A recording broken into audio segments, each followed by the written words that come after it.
Hello, everybody, and welcome to Synergy Theater Online. My name is Ken Adams. I'm the Artistic Director of Synergy Theater, and it is awesome to have you here tonight. It is Friday night, July 22nd, let's say, and it is, it is Thursday night, July 22nd, 6 o'clock p.m. And that means it's the kickoff to our weekend of online shows. And we are so delighted to be here. Hello, and thank you for those of you joining us on YouTube and Facebook. Hello, Frank. Hello, Eileen. Hello, Muriel. It is awesome to see you. Hello, Lauren, who's joining us on Facebook tonight. If you're out there, hello, Evelyn. It is awesome to see you here tonight. If you're out there on YouTube, go ahead and log into your YouTube account. That way you can say hello to us like Ruby Adamowski just did. Hello, Ruby. And you'll be able to help us out when we ask you for suggestions for our show, because Synergy Theater performs full-length improvised plays in a variety of styles and genres. They're all based on your suggestions, and tonight is no exception. We're going to need your help. Now, as those of you know, Synergy Theater usually performs new and innovative styles and structures. Hello, Karen, welcome aboard. We make up our own stuff and we do it. However, tonight is the fourth of 4 performances of a show that has just been near and dear to my heart. Such an awesome show. And this is not a Synergy Theater original. This is an improvisation classic. Tonight, we are proud to present our final performance of La Ronde. La Ronde is an improv format that's been done forever and ever, and it is actually based on a play that was written in 1898 by a gentleman named Arnold Schnitzler, and it's set in Vienna in 1898, and it is a very famous play, and in fact, it was quite scandalous because it dealt with sexual mores of the time, and it was so shocking and scandalous that it was banned from publication and production for 20 years after he wrote it, until finally it was produced. Now, the way the play works and the way the classic improv structure works is that it is a series of 2-person scenes. Each scene starts by one character remaining and a new character entering. And then that new character remains. In the next scene, another character enters. And so we go all around until the final character who entered has the last scene of the play with the first character that kicked it off. And our improvised circle of life is complete. Now, the way the play works and the way our structure is going to work is that none of the characters actually had names. Instead, they were all known by their profession, their job, or their position in society. This was 1898 in Vienna, so there was a very strict hierarchy of societal steps in their ladder. And we are going to have the same convention for our show. In just one moment, I'm going to invite our cast on screen. They'll say a quick hello, and that's how we're going to get our suggestions from you tonight. We are going to ask you to pop into the chat jobs or positions in society that you think existed in 1898 Vienna. So think back to when you were a little kid in 1898 Vienna, and when you get something, go ahead and pop it into the chat. In the meantime, let's bring our cast on stage, and let's all say hello to each other. Hello, Arastu, Valerie, Griffin, and Louise. All right. Those are popping up right away. So I'm going to ask people, go ahead and scroll back in your chat if you want to see what already came up. And we're going to go in order here. Louise, what are you going to take? I'm going to take the flower seller. The flower seller. Excellent job. And Griffin? I will be the chocolatier. Say it again. What? Oh, the chocolatier. Excellent. And Arastu? I will be the traveling actor. Traveling actor. Have you ever done any acting, Arastu? Not that I can think of. Well, we'll see how it works then. Valerie, what are you going to take? I will be the bicycle salesman, except I'll amend it to bicycle saleswoman. bicycle saleswoman. Excellent job. And that means I'm left, and I am going to take the, well, I see it and I can't resist it. I'll take the Viennese sausage maker. The sausage maker. All right, my friends, we are all going to change our names to our occupations. I'm going to invite the cast to disappear backstage. And I'm going to invite you, our audience, to sit back and enjoy tonight's performance of Synergy Theater's La Ronde. Scene 1, the flower seller and the chocolatier. Oh, Leopold, I always love the chocolate you bring me. Well, you see, Anna, right here we have one that is raspberry. Oh, raspberry to match my dress. Ah, yes, your dress. I do fancy it so. I remembered that, and that's why I wore it today. You know, Anna, every time I come to your flower emporium, the scents, just smelling the roses, the daffodils, all of it just inspires me to create new flavors of my chocolatey delights. Oh, and I love to sample them. I love how you give them to me every day. Yes. Well, they are your favorite, and I do like to please you. I know. I look forward to when you come. It is the highlight of my day. It is the highlight of my week. But I must pick out a bouquet, of course, for my sickly mother to refill her vase. Oh yes, of course. How about the white roses? I can put some pink ones in there too. Ah, yes, let's see that concoction put together. Yes, I will. Oh. I'm putting pink in there so you remember who arranged this. Oh, Anna, I could never forget that you were the one who arranges all of the flowers. Oh, Mother, she so appreciates them, but I'm afraid she's not doing well. Oh, I am so sorry. But this will cheer her up. Yes, hopefully so. The flowers only do so much, but Mother really wishes that before she passes on that she see that I be wed. Oh, and do you have anyone in mind, dear? I mean, sir? I did have someone, Anna. Could you tell me who she is? Oh, Anna, we can't feign ignorance anymore. Why, it's you, of course. Oh, oh, that is what I hoped. You think I bring free chocolates to every person I visit throughout the day. I hoped you didn't. But, you know, my father is very strict, and he wanted me to marry somebody of means. I see. And the confectionery arts are not of his liking? He was hoping that I would marry somebody with inherited wealth. You're speaking of someone like a streusel maker. Someone who makes actual food, not sweets like me, aren't you? I'm afraid so. I did tell him about you, but dear, he thought that chocolates were frivolous.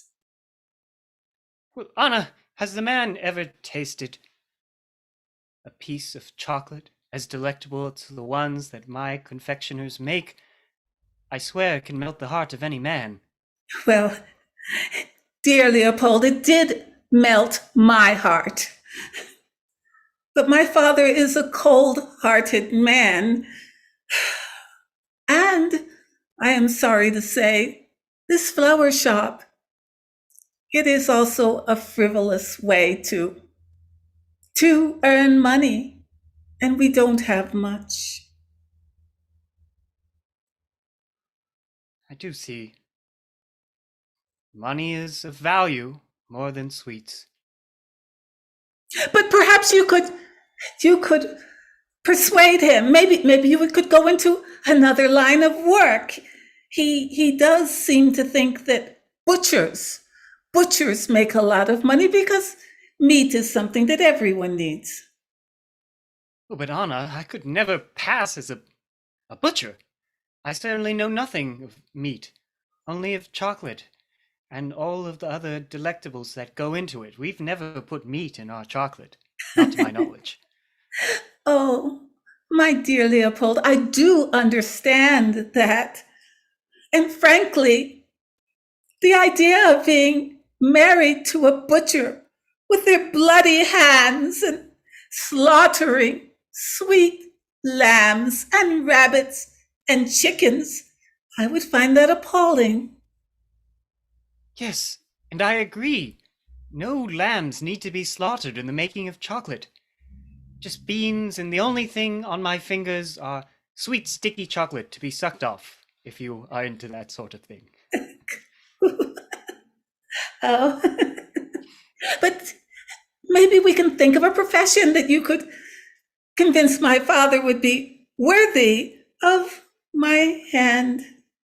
Anna, I must tell you I am a very proud man. I may not be a man of means, but I am extremely happy with what I do, and I have no mean to hide it from your father. But I do tell you that I believe I can change his mind. Oh, you do have a sweet tongue, I have noticed, and maybe you could even soften my father, who is a hard man. A dozen of our finest chocolates should do, and Anna, to tell you the truth, a bit of an anecdote. Once upon a time ago, the great Emperor Franz Joseph was on the brink of war with Slovenia, and he met them on the battlefield for a war council. And what did he give him? Not threats. No, he provided him some fine Austrian chocolate. And the entire war was dissolved there and then. And if it can dissolve a war, then it can dissolve your father's cold heart. I love that story, dear Leopold. And I hope this is not bold of me, but since you are so persuasive, can I consider myself betrothed to you? Why, not yet. Not until I present this ring here. Oh, My dear Anna, will you take this ring onto your finger? oh yes, I will. Oh, thank you. It is so beautiful. And now that we're betrothed, dear Leopold, you know where I live.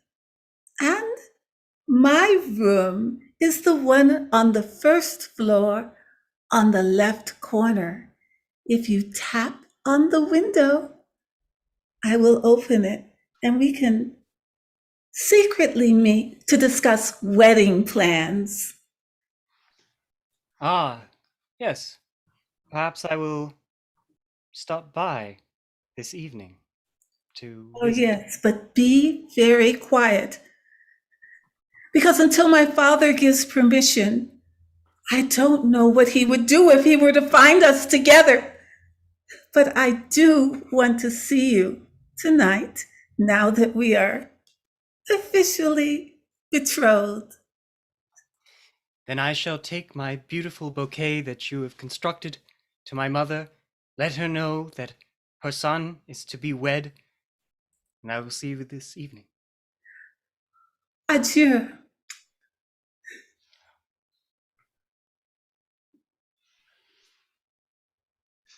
Scene 2, the chocolatier and the traveling actor. Leopold, so great to see you in your fine chocolate shop. It smells amazing, divine. Why, thank you quite so much, Maximilian. We have been friends ever since we were little children, and it is quite impressive, the life that you have created for yourself. Ah, and you, Maximilian, why, I hear that your plays have been seen all across the country. Yes, they have. You're very kind to take notice. But enough of the pleasantries. Actually, is that fresh cocoa I see there on the stove? I Yes. would love a cup to calm my nerves. Ah, yes. It is a delight from a country called Mexico. Let me prepare you some. It is a tad bit spicy. You're putting red pepper in cocoa. Yes, that is the way that they like it. It is a bitter and spicy tingle on the tongue. You'll enjoy it so much. Here, taste.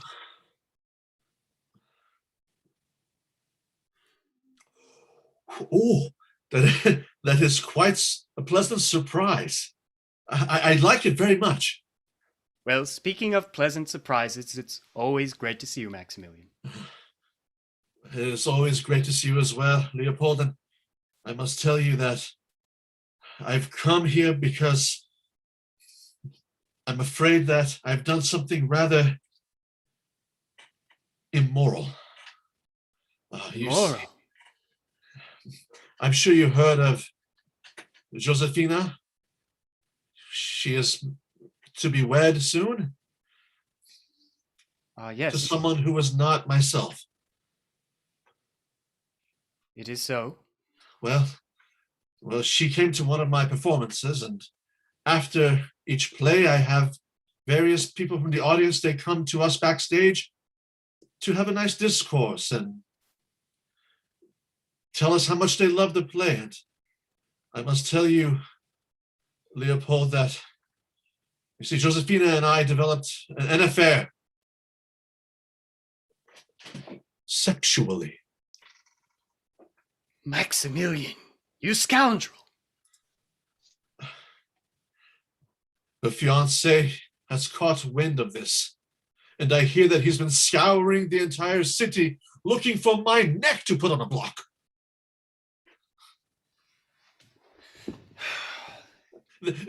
Listen, Leopold, allow me to stay with you in your house just for a few weeks, months at the most, even a year if need be, for everything to settle down and I no longer have to fear for my life.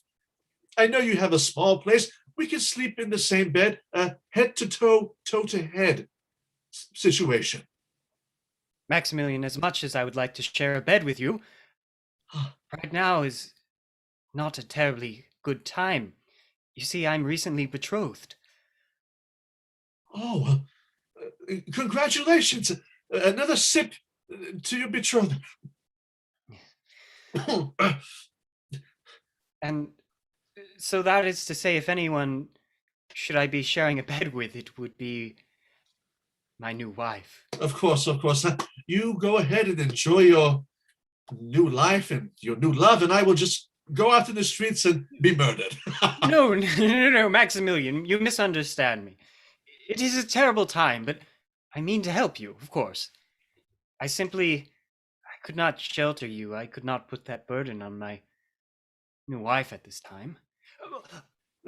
An idea has sprung to my head. Do tell.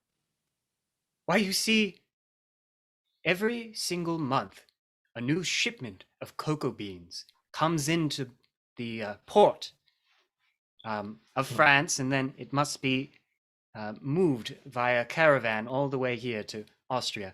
But anyway, we need someone to constantly be grinding and fermenting these cocoa beans to turn into the chocolate. And why, the position could be yours. But I know nothing. Listen, Leopold, you are quite kind for offering me this, but I'm afraid that I can't do it. Sir, are you not an actor? Of course, the finest in Vienna. Yes, well, say this were a role I were offering you.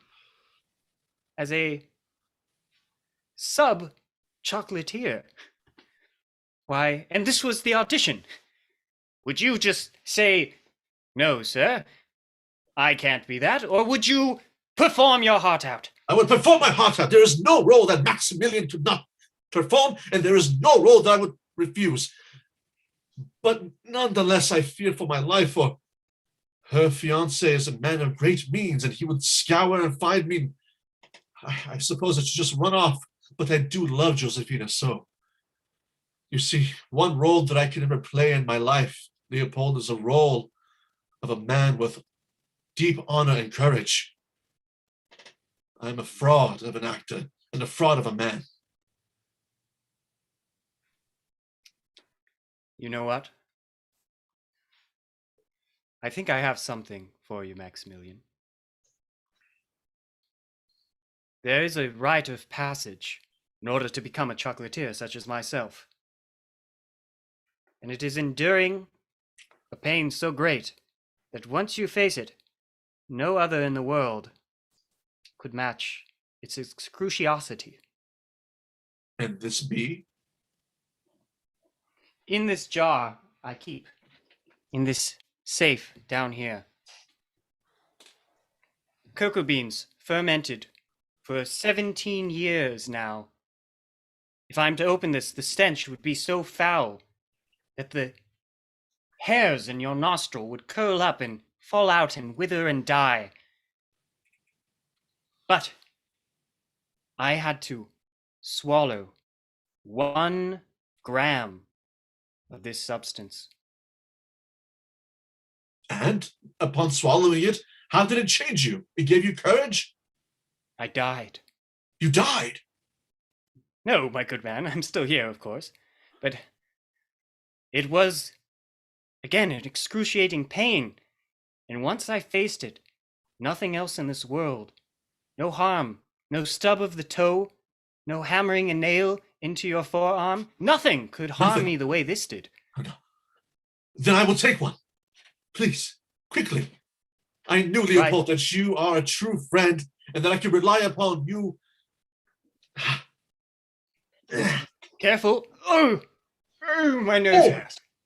Oh, it's scorching. Yes, in your mouth right away. Oh.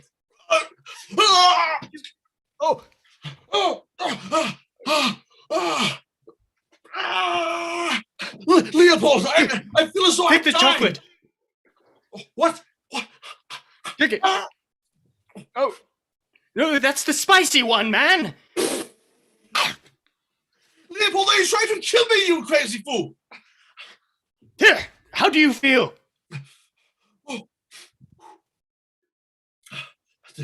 I've never felt such intense pain before, but in a short amount of time. I'm perspiring, yes. A sexual drive diminished. Sexual drive increasing, diminishing, increasing. Leopold, I feel phenomenal.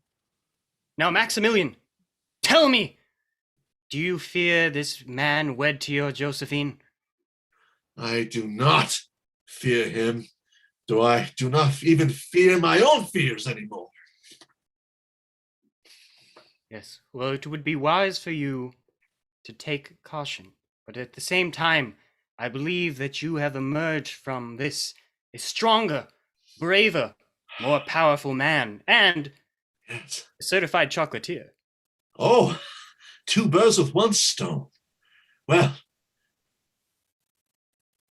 thank you very much, Leopold. I knew that I could count upon you, a true friend. I will now be off. Take heed. Adieu. Scene 3, the traveling actor and the bicycle saleswoman. Maximilian, what are you doing in my bicycle shop right now? Someone might see you. Josefina, I have come to you a new man, a man not afraid to face his own destiny. And by his, I mean me. You're not afraid anymore. No. Let your fiancé come with all of his might, for I am now ready to face the truth of my heart, which belongs to you, Josefina. Well, yes, your heart belongs to me, and mine, technically, to my husband's. It's a technicality that we could soon be rid of, Oh, yes? sure. Yes, absolutely, my love. I mean, my dear. My love, my dear, I was just downgraded. From love Well, to... you don't fear my husband anymore. That's rather disappointing. You are saying to me that you are disappointed by my newfound courage and ability to stand up for you and us? Josefina, I am confused. Well, you see, you know how dangerous bicycles are. That's why I became involved in this business. People fall off of them all the time. They're so high. You're sitting 5 feet off of the ground.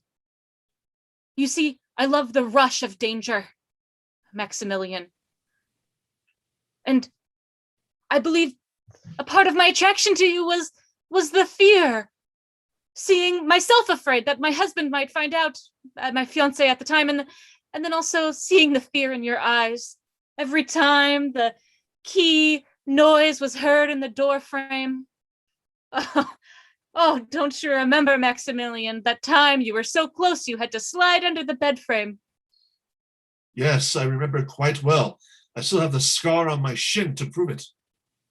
No, that was a good day. But you know what is not a good day? Today. Today is not a good day. For I'm now hearing upon my own soul that you had only loved me for a mere touch, a mere kiss of danger, but not for who I truly am. Well, But if you wish for me to be a coward again, I will expel the chocolate that I have swallowed earlier. No, Maximilian, not in the showroom, please. I'm expecting some important customers later today. There's some athletes coming to town, as you know. Josefina, Look. I cannot imagine this would have happened. But doesn't the thrill of me wanting to get rid of your husband that you say now, thrilling even more? Two men fighting for love, two men battling out to the death, perhaps, for your heart. Battling, you say? Yes, battling. You getting rid of my husband, you say? Yes. Well, that's wild. I love my husband. Although the thrill, it's like watching stage combat. Oh, Maximilian, I remember the first time I saw you on stage. You were so afraid as that character, that poor little man who was sorted down in the first scene. Yes. I felt something I've never felt down in those nether regions before. Nether regions. My nether regions have found new life. They have sprung to life in its full glory, Josephine, for you. And if you wish, so you really would like to be with me then? I mean that much to you? More than anything, and I would do anything, Josephine. Well, my husband has been training very hard as of late. Really? I hear he is quite the man of the fisticuffs. Yes, he is. You see, he's opened up his new metal shop and he's doing quite well. He's really rather large and muscular and sweaty and bulging. Josephina, a new idea has come forth in my mind. I will duel it out with him. I will call forth a duel of fisticuffs with your husband, and we will make a public display, a new performance, a show that will sell out the entire theater. And upon my beating of him down to a bloody pulp, then I will have finally your heart won for eternity. That sounds so thrilling, Maximilian. Yes. Thrilling, my heart. Yes. I'll close the store right now and we can. Oh no, Maximilian, I'm sorry. There's an appointment at 3:30. I can't. But later. Oh, Maximilian, I think I'd rather like this new person you are after all, this fearless man who could instill fear in others, like my husband. Josephine, And we shall see the outcome. Yes? I have a new feeling come about me. You see, my friend Leopold has given me a chocolate that would remove all fear and instill only courage in my heart. And now that we've been having this conversation for some time, I feel that my courage is even greater than I had imagined. I was always afraid of losing you, Josephine. In a sense, losing my own self. But now hearing that you are only keeping me here as an option is quite discouraging for me. And I feel that I am brave enough now to tell you no. No, but Maximilian, remember the plan. Lots of money to be made and the great spectacle. Maximilian, Yes. don't go. Yes, I remember the plan. But what I remember even more importantly now is my own self-worth, my own courage.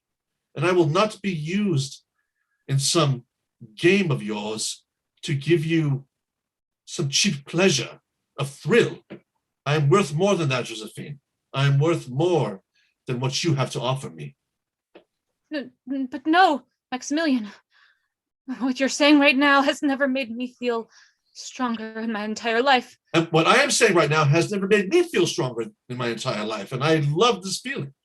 You see, my friend Leopold has not only allowed me to not be afraid of anyone else, but more importantly, I am not afraid of my own thoughts and fears.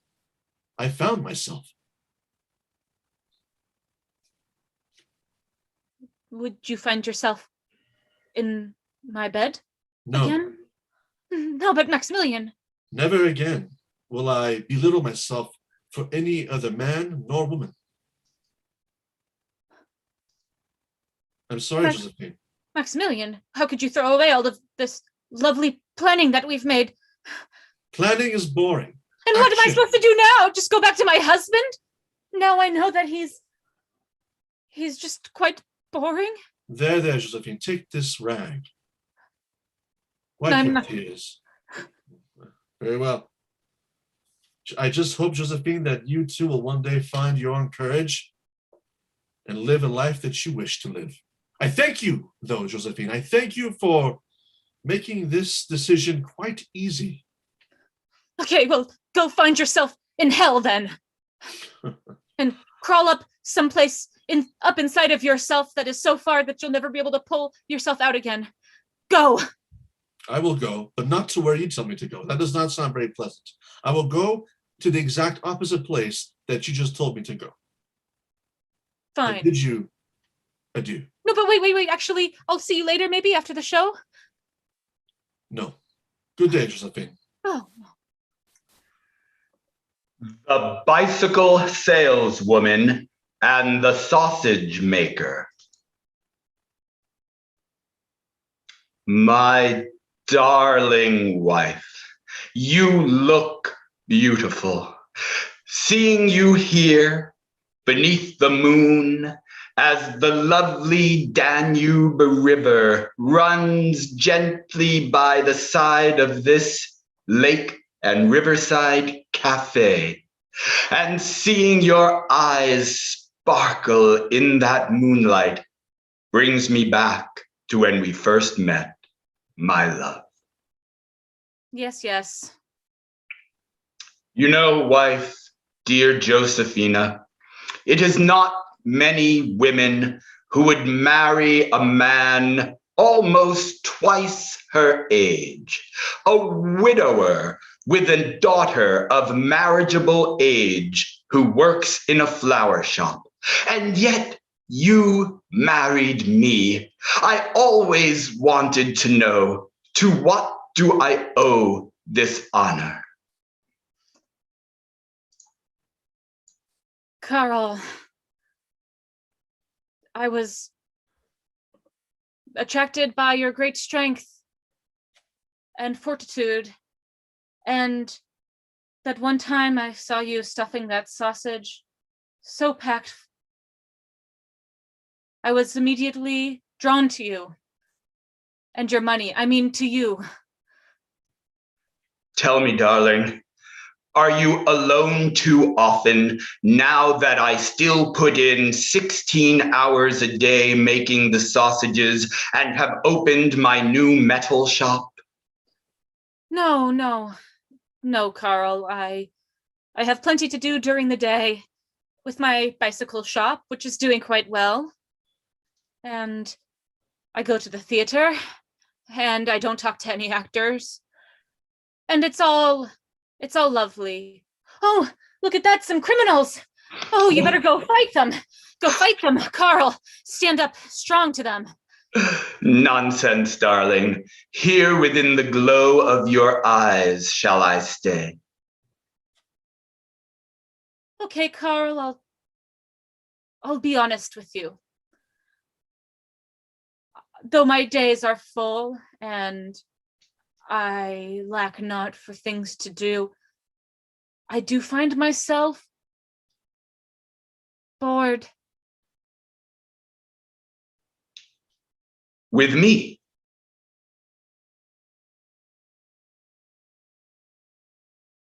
But it's just not as exciting as it used to be, Carl. When we had to hide from your previous wife, when she was ill, that was so exciting. And you were so strong and virile, the sweat pulsing down your body. And we ran everywhere around the city together. And we would do things in locked cabinets, sometimes unlocked cabinets, right out there in the public. And now we've gotten into a routine. But darling, I am a respectable businessman, and you a respectable businesswoman. Surely those days are beyond and behind us. I would have thought so. When I was young, I was moved from house to house. I never was stayed long enough to even know anybody. I was in such constant turmoil. My family could not even pay the rent. I just longed for stability. I longed to have a house and live in it for 30 years, 40 years, 50 years, and to have a husband who loved me, and to be so stable and never question whether my father would come home from the bars or my mother would be able to pay the rent. But somehow it does not please me. Good God, that cravat I found in our bed. Well, I've divulged enough today. I'll divulge more. Yes. I've had an affair. You'd better fight him. It is all I can do to keep from throwing this glass of champagne in your face. I cannot even resist. No. But my hair will be... Oh, that was quite exciting. Josephina, how could you stain our sheets with the smirch of infidelity? I had to, Carl, because you're boring. I'm sorry.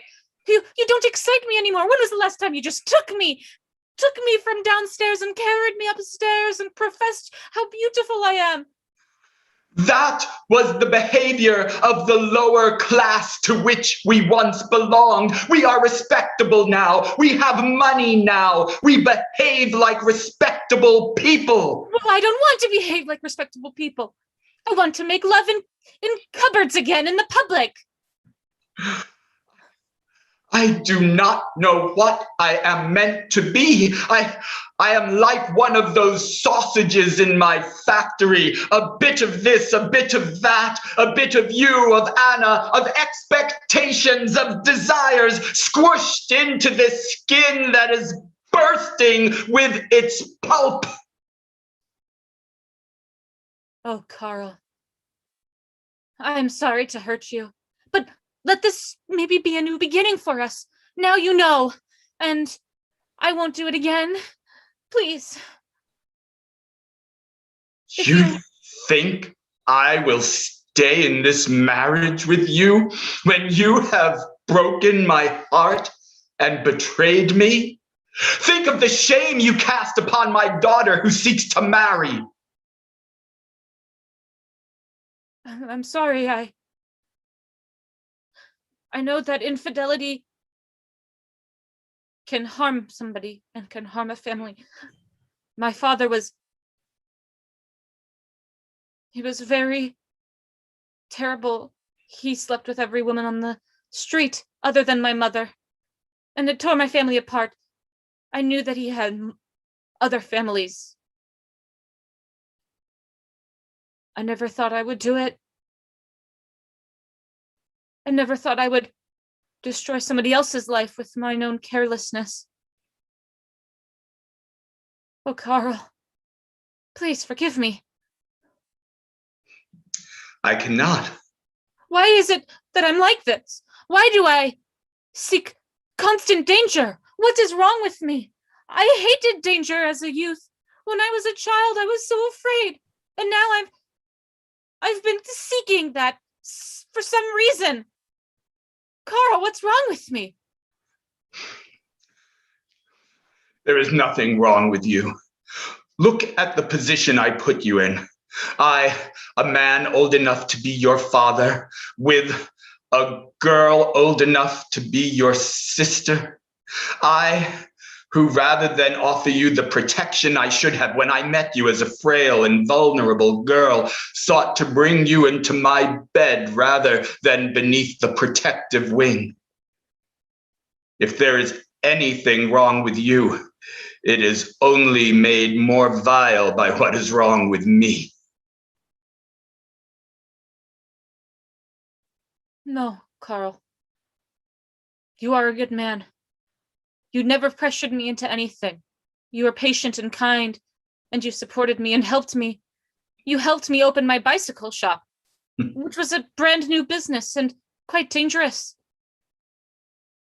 But you're a good man and you're a good father to your daughter. I hope I haven't soured you on love. Josephina, I shall throw my lot at your feet. Tell me what I must do to win your love, not your willingness, not your obedience, and not your vows, but your love. Do you wish me to hunt a man down and pulverize his face with the heavy cleaver from my butcher shop? If so, I will. Tell me, what must I do? You must stand up to me. Stand up for yourself like you have done. Be honest with me and tell me when I've done something that is wrong or that hurts you. And tell me how much you love me. Because there is love I do feel for you, Carl. If the moon were 1,000 times as large and 10,000 times as bright, that brightness would be but the flame of a candle that my love for you would snuff out. Oh, Carl. Thank you. I'm going to go and end every affair that I've ever had right now. I will see you tonight. Josephina, do you love me? I love you, Carl.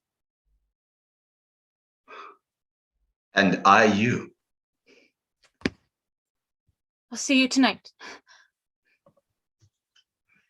The final scene, the Viennese sausage maker and the flower seller. Oh, Father, thank you for letting me come back. It just, you were right. I should have listened to you, Father. A chocolatier is a frivolous career. Too sweet. Anna, sit and drink this tea.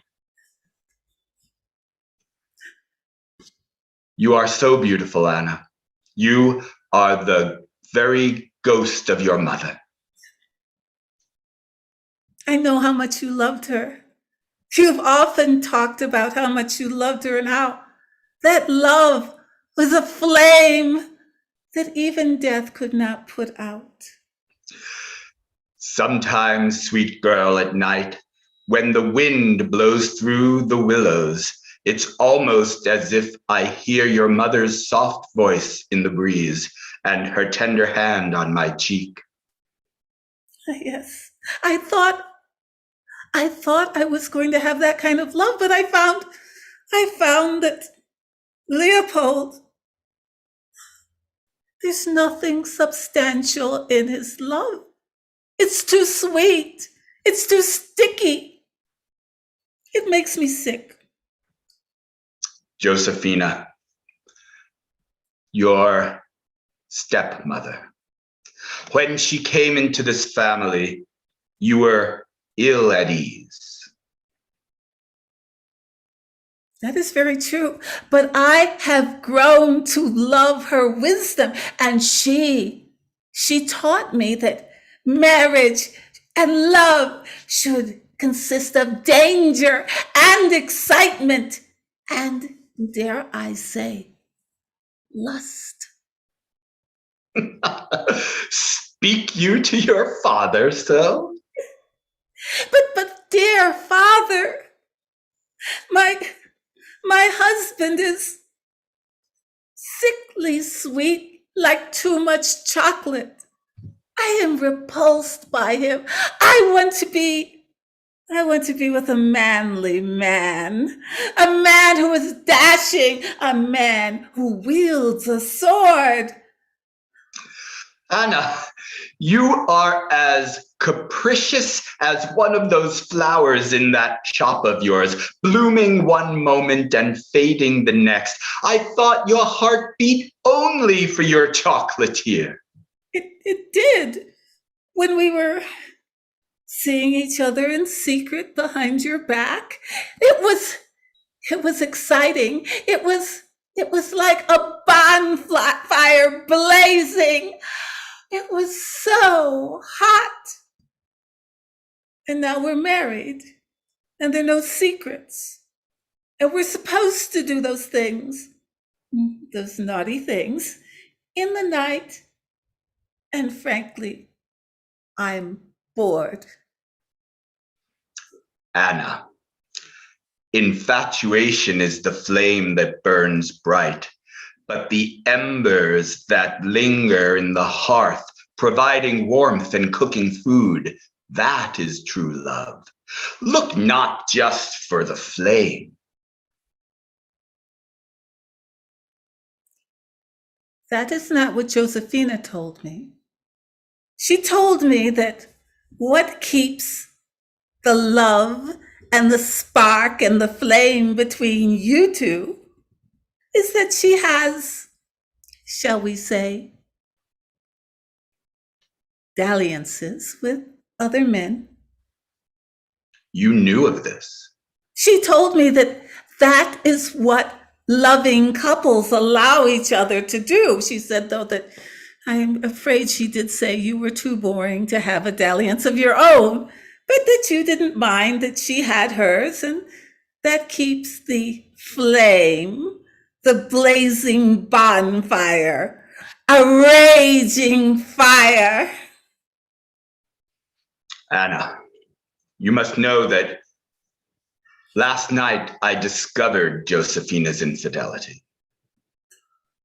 She told me that you always knew. She lied. I did not know. And to learn of it slew me. Oh dear. Oh dear. I thought I was creating the type of marriage that you and Josephina had when I let Maximilian into my bed. Did you have an affair on your Leopold? Yes, I thought I was following in what Josephina taught me. And Leopold was so dashing on the stage when he slew the dragon with his sword. I just felt my heart flutter. Stop. You are befuddled. Your husband, Leopold, that actor, Maximilian, are these the men of which you speak? Yes, Father.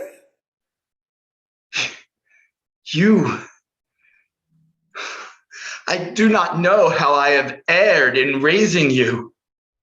But you loved Josephina. I did not know of her infidelity. If for one moment I did, do you think oh God. And here I have taken her back. What type of example do I set for you? You have opened my eyes, girl. I was going to overlook her infidelity and take her back, for so much do I love her. But no, see what sin begets. Sin begets sin. Oh, I thought you were going to support me in this endeavor. My dear Father, I was mistaken. Yes, you were. You were mistaken, and not only did you cut out your father's heart, you cut your mother's heart out as well. Look upon that picture. Look with what angel's eyes she glances down on you, filled with the love of what she thought her chaste girl was. And look now, I almost see a tear within those eyes, for so ashamed of you she now must sit in heaven. Oh, my Father, I have made a terrible mistake. Oh, Mother, please forgive me. I thought I was doing the right thing. You have made a terrible mistake, but I too have made a terrible mistake. I have agreed to live still in wedlock with Josephina, but now I see that in order to set for you the example I must divorce her. Oh.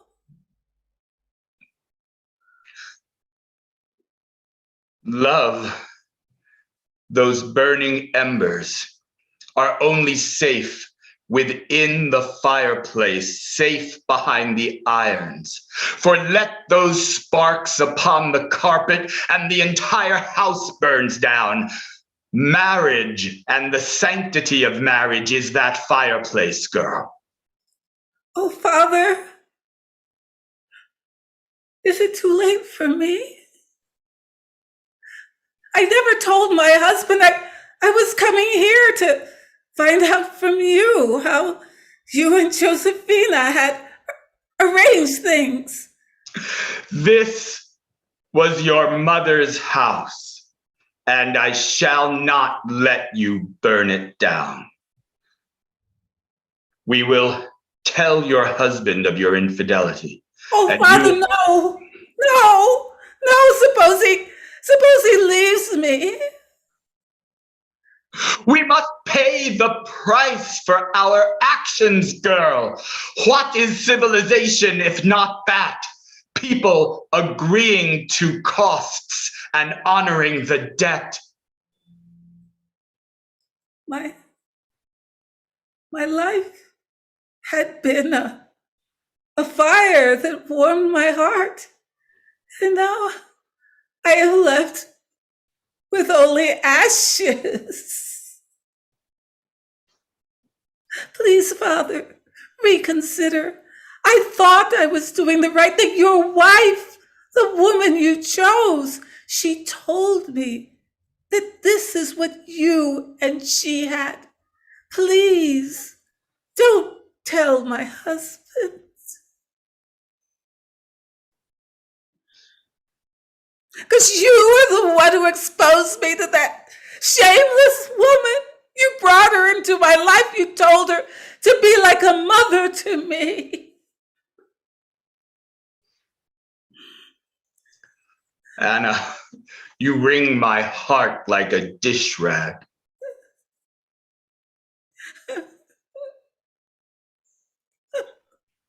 Look, the bouquet in the vase beneath your mother's portrait, how the flowers wilt.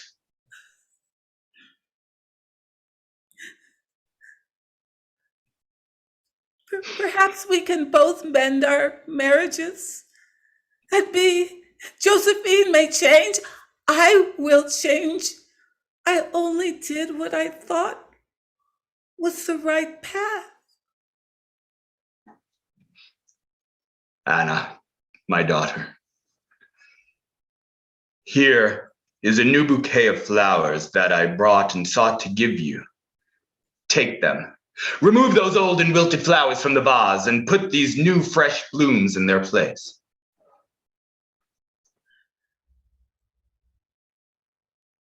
Father, I will now tend my marriage with the faithfulness that I tend the flowers in my shop. Do you love your chocolatier?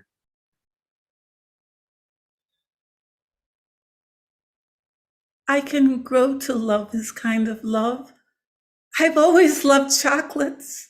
I just can't have too much. Anna, to thine own heart be true. If you love him, love him. If you don't, move on. Father, I would shame our family if I were divorced.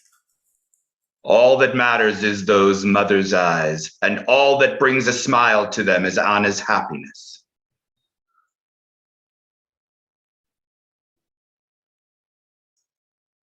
I will tell my husband that we must part, but I will not break his heart by telling him what I did.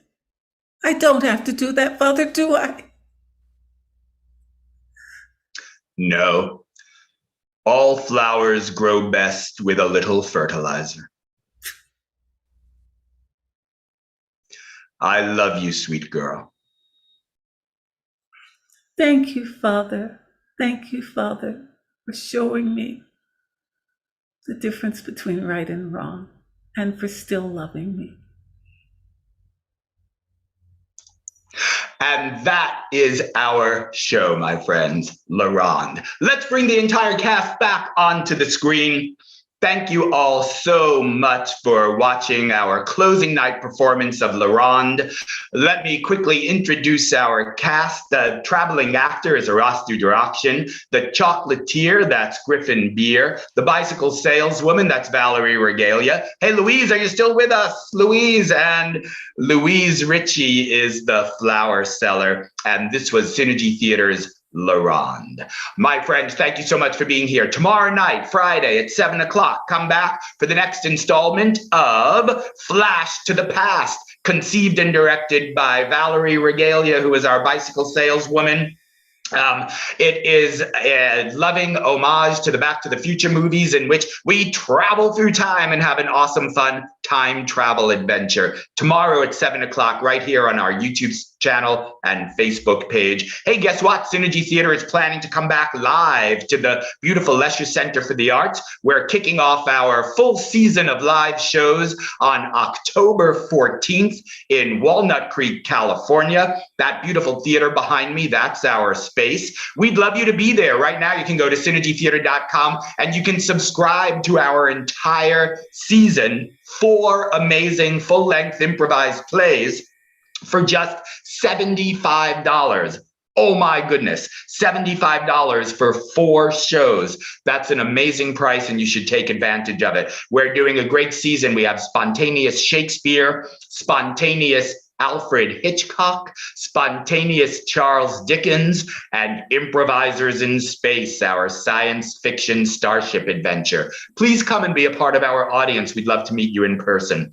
If you'd like to take an improv class, our School of Improv online is expanding. We're bringing back our level 1 and level 2 classes pretty soon. We're bringing new master classes. So any level that you are at, we have a class for you. Go to synergytheater.com, check it all out, and take one of our classes. Finally, as you know, Synergy Theater is a 501c3 nonprofit organization, and we depend very heavily on your generosity to continue furthering our mission of building a better world through the art of improvisation. Please go to synergytheater.com, click on Support Synergy Theater, and make a generous donation. We need your help to keep going. Folks, thank you all so much for being here. We'll see you tomorrow, 7 o'clock. Stay well, stay safe, stay smart, and always remember, Synergy Theater loves you. Bye-bye.